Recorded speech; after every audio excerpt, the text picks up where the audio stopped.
Welcome back to the channel, guys. Now, in the last video, you've seen us rebuild all the connecting rods and check our tolerances. So in this video, I'd like to get on to installing the injector pump, the timing covers, the sump, the camshaft, the cam lifters, as well as get to reassembling the cylinder head. Now, I have rebuilt the cylinder head already and installed new valve guides, along with re-grinding all the valve seats and valves. I'll try and bring you up some videos of that, as it was quite an interesting job to do. That being said, let's get straight into this one.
Now, okay, we'll attempt to get this last ring on by hand.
over the course.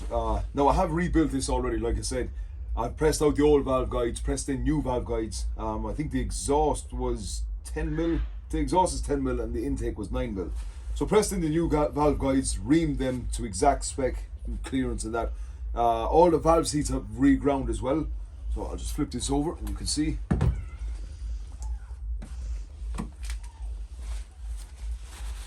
So for example, here's the intake. And all the valves over here to match as well. A little bit dusty, they've been out for a little while now.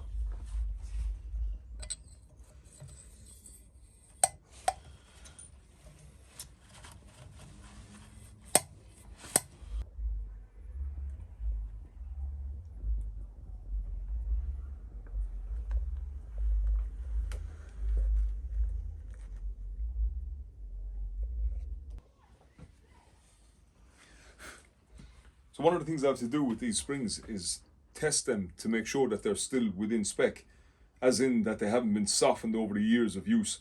So I have no spring compressor, I have no way of actually telling if they're the right length when compressed.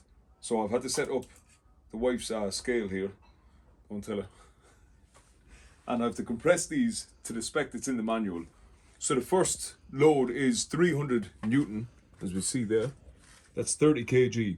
So I have to compress this to 300 Newton and then measure the length, and the length should be 46.7. So we'll do that first one. I've set up the milling machine here and the stop on it.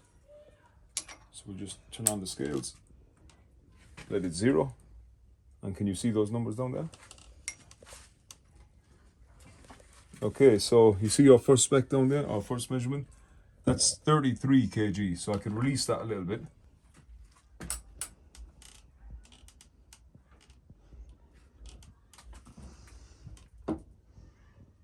It's zeroed. And there is 30 kg, just over 30 kg there. And this wire here, seeing as I don't have calipers, this wire is going to be my caliper for today. You can see it's right on it pretty much. A tiny, tiny touch under. So that caliper I've set with the vernier caliper.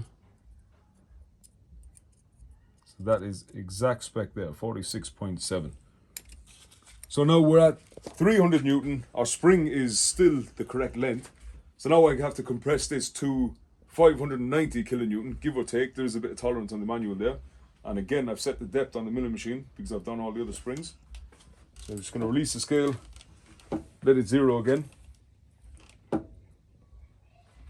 And then bring it all the way down to my stop here, which should give me roughly 590, 600 Newton. So that one is 584 Newton. And then again, the compressed length on that should be, as per the manual, roughly 35.2 mil, which this wire is set to. You can see we're very, very close to that spec again.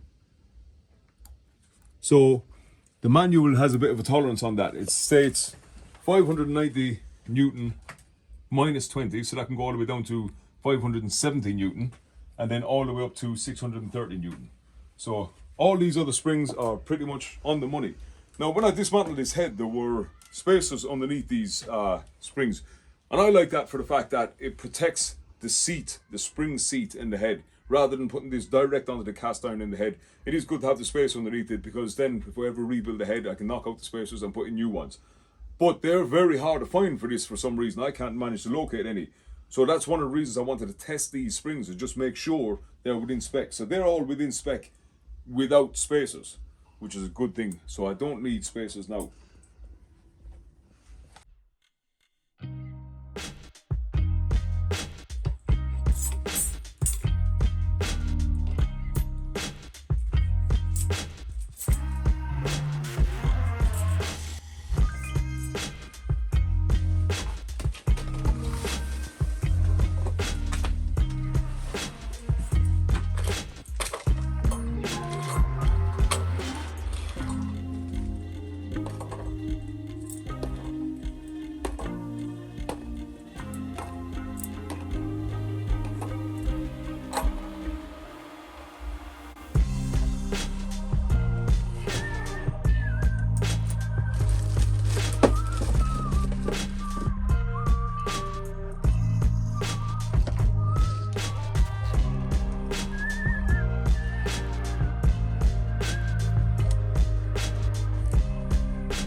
Now that all the valve springs are installed, I'm making a start on the rocker arms.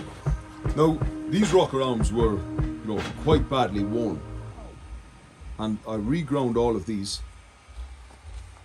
You can see, left a beautiful finish on them. Now, so there was a bad step on them actually, very badly worn, along with the top of the valves.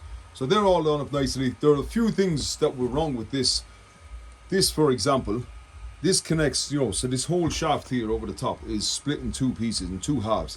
And between the two halves is this little fella here, with another one on the other side and a little spring between them to keep, to get a good oil flow between them. If I can find that little spring, here we are. This is the spring there, and they're the two halves to go together. I won't put the spring on for the purpose of this demonstration. That goes in there between the next half of the shaft. Now, you can see the finish on that. It's quite bad and even dented in places, as if someone took a vice grips to it or something. So I've just popped this side on the lathe. I've polished it up to get a nice good finish, because oil does flow up through here from the bottom to a little port in the head there, just where my finger is, up through this little rocker arm bracket, and then through, or up through the shaft bracket, and then through the shaft, obviously feeds all the rocker arms, and then through this little fella here into the other half of the shaft. So if there's a bad connection here and this is leaking oil, this side is not going to get as much oil as that side, because I don't see another feed for oil on this side here. So all the oil comes from this side up, through and over. So basically, if we're getting, a badly worn bushing over here, then I guess all the rest of them are getting starved too. So I'm just going to clean up the likes of this here, make it as good as that side came out. Finish, installing this. Again, this is all just installed hand tight for now. Ideally, I'd want to drop this head on, and then install all these push rods and then install this. But I'm just trying to get everything together for now, because everything has been in storage for a while and I want to make sure I have everything I need. Now, one of the things that I noticed when taking this engine apart was this last rocker arm here. There was nothing holding this on. This was just more or less, I think it was just the only thing stopping it from coming off. I think it may have been rubbing against the side of the rocker cover, which is over there beside the oil cooler. Now, what's supposed to be there is the same thing that we have on the end of this one. That little clip there, along with the spring behind it, which is this spring, is supposed to retain that last rocker arm. But there was no clip on this side. So that rocker arm, and in fact, I actually found that clip, I think, somewhere in the sump, which was a major surprise that it didn't manage to damage something on its way down. But I'm almost certain when I took that apart, I found something in the sump, and I remember thinking to myself, how did that get there? And then, lo and behold, I noticed this was missing, and I thought, wow, that's the issue. Because I took the sump off this first while it was still in the mog, just to inspect things and see what was underneath it and that, and then I took the engine out. So yeah, I've ordered a new clip, want to rebuild a few little things on this. Now, at the beginning of the video, I said, I'll try and ping up some old clips of regrinding these valves along with the rocker arms. Unfortunately, I didn't take any, which, at the time, like I said, I was just trying to get some things done, and I didn't really have many mental capacity to be recording videos at that time. Now, here I am recording videos, and I regret not doing it back then. But, lucky for you, I forgot to do one. And you can see what I mean about the wear that was on them. And that one looks relatively good in comparison to the rest of them, the way the rest of them were. But there is a step. You can't see it on camera. It is definitely there. You can see where that has been rubbing the top of the valve, and it is quite a bad step. So I am going to have to pull out the grinder, and the Black & Decker grinder, which is underneath there somewhere, right in the back. This is the spare one, and I'm going to have to regrind this last rocker arm. So one thing I like to do with metal on metal surfaces is take a little machinist stone and give it a nice little rub. And all it does is highlight any high spots for me. It doesn't really remove any material because it's such a fine stone, and I don't do it for long enough. And not that it would matter on this particular thing here, but it does highlight all the high spots for me, and it helps me to see if anyone has hit this a rap of a hammer at any point and dented it, which is going to leave it sitting off level and not give me a nice flat mating surface. So for something that just takes 2 seconds, I normally do it on all flat surfaces. So you can definitely see that is low in the middle and high all around the outside, which if anything, that's the way you want it to be. See that, for example, there? That is a dent. What that came from, I don't know, but it is a dent, and that's the reason I do this.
Not a machine you want to be lifting in and out there every day. Let's turn this thing on and let it warm up for a second.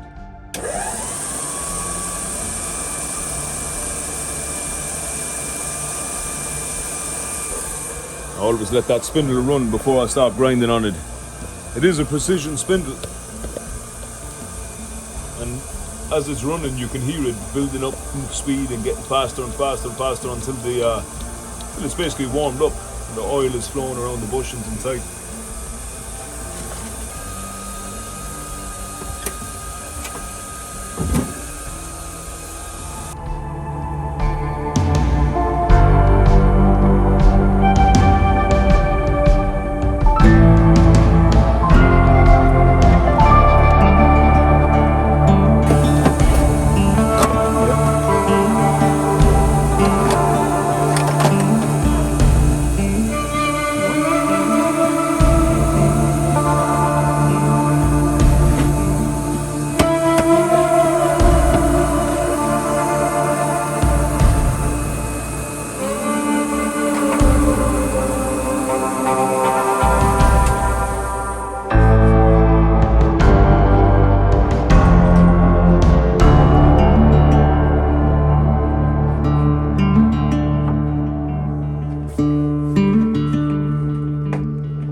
So this is the rocker arm grinding attachment that I had to make.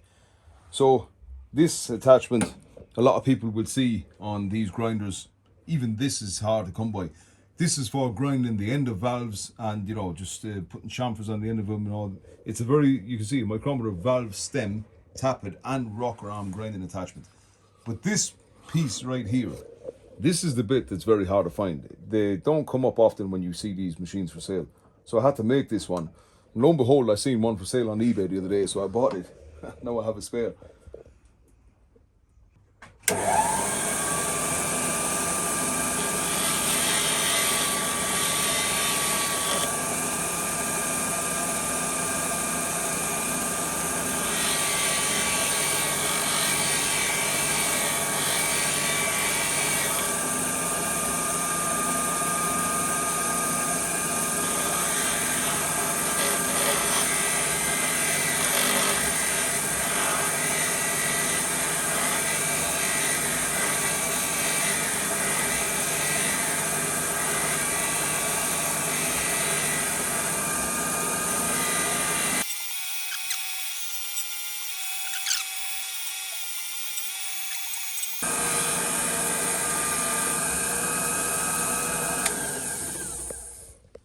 Okay, that'll do. I think I need a new wheel for that machine, or at least to dress that one that's on there.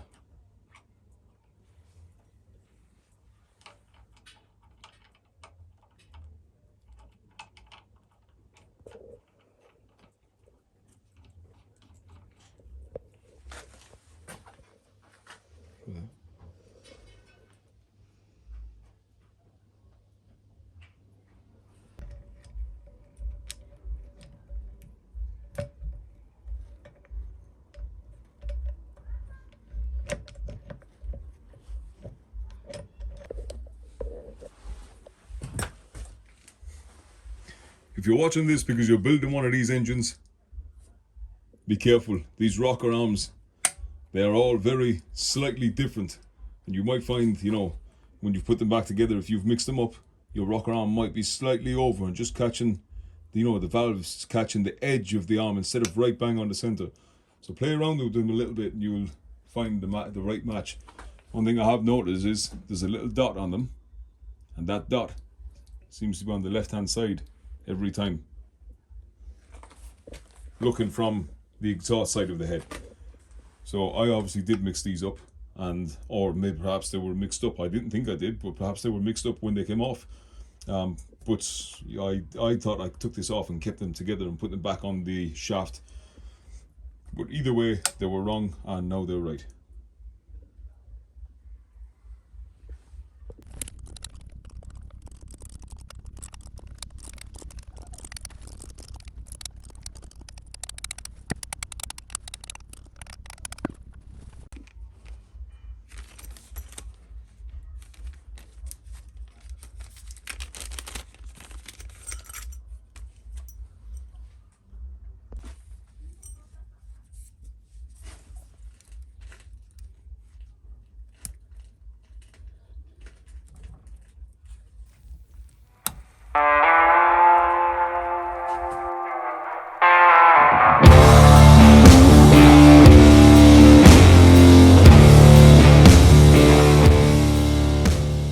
So that wraps it up for today's video, everyone. I hope you enjoyed it.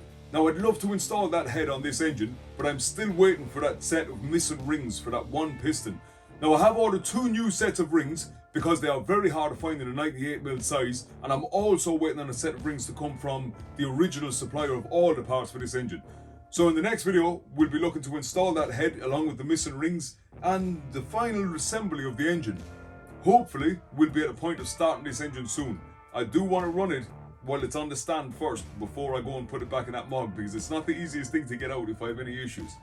So thank you very much, guys, and we'll see you in the next one.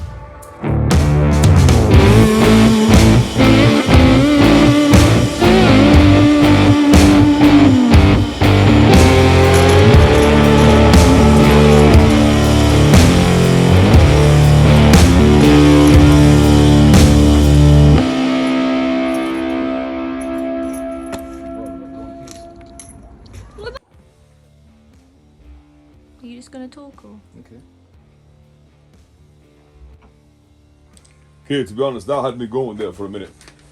I was trying to get that piston on and then get the cylinder over it after, but it's looking to be a bit more difficult than I thought, so I'm just going to do it a slightly different way. This is actually a good bit messier than I thought it was going to be, you know? Out of all the things I've had to do to this engine, this is probably the hardest thing so far. Rebuilt the entire engine, Beaten by the compressor. Oh my god.